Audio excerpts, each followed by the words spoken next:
Obviously, you're heading out to recruit right after the games, on the coaching and things like that. So overall, I mean, what's the focus of the general recruiting presented? Well, everybody's kind of touching base in their areas for one thing. Of course, we've singled out some games to go to because we can't go to all the games that we'd like to.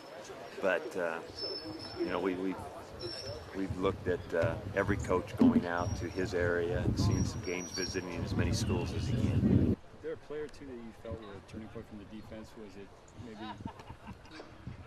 I think it was a building thing. I don't know that I can point to a play or a time.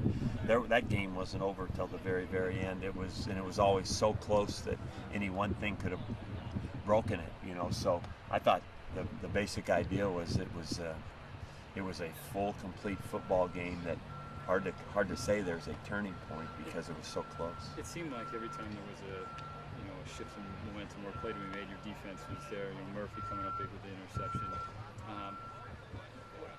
As far as Murphy's development this fall and what he was able to do on Saturday, can you describe what kind of player he's turned into? Well, I think Murph is he's a really, really intense player as far as all his preparation, his studying for the games, and then I think he's a real good player. I think both of our young safeties, Zimmerman and Murphy, both played real well. Two sophomore safeties. I think they're both just going to, because of their character, they're both going to get better and better.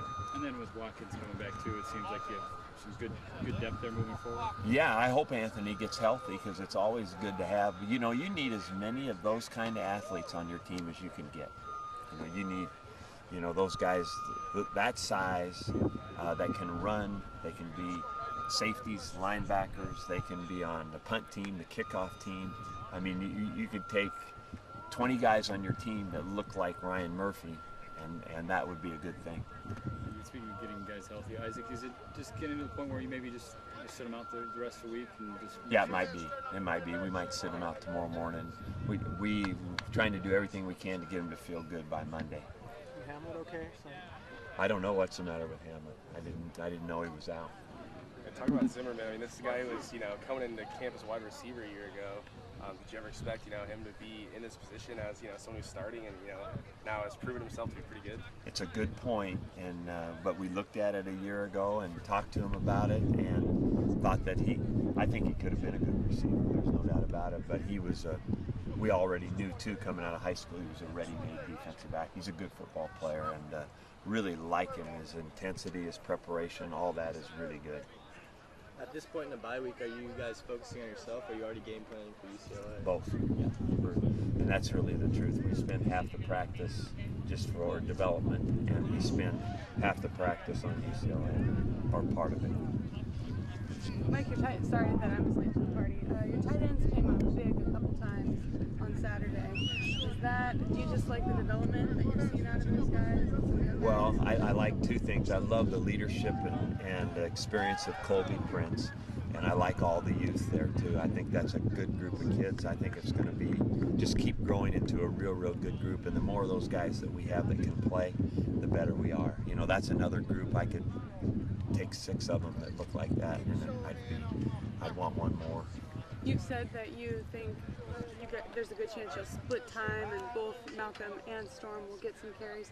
Malcolm ran like he was angry that maybe he hadn't been the starter on Saturday. Do you think he was trying to prove something? No, I think that's him.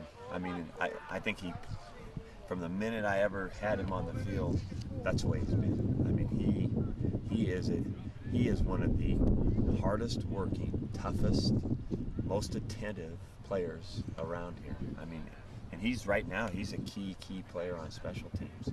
I mean, he is one of the core guys on teams, and he knows what to do. And everything he does, he plays hard. He's really quite a guy. What did his dad say about his performance yesterday? Oh, I think he was happy about the win, happy about Malcolm playing in the game. Again, Ray Agnew knows what it is. He was a really great player for a long time in the NFL. And then that home visit, you can tell this is a solid family, the Agnew family. And it's neat because Ray actually comes to the game, but he's actually working because personnel guy for the Rams. So He was not in the box on Saturday though. He had a spot. Yeah. I wondered if he was in a cheering section somewhere. he's probably with his family. Yeah. That was a family day for him. Not a What do you work day. think the best thing is that comes out of having a bye week? Well, I think that, can I say two? Yes. I think it's personal development and a little bit of game prep, making everybody familiar with UCLA. Scout teams get a little work running UCLA's plays, and then guys get to just work on getting better.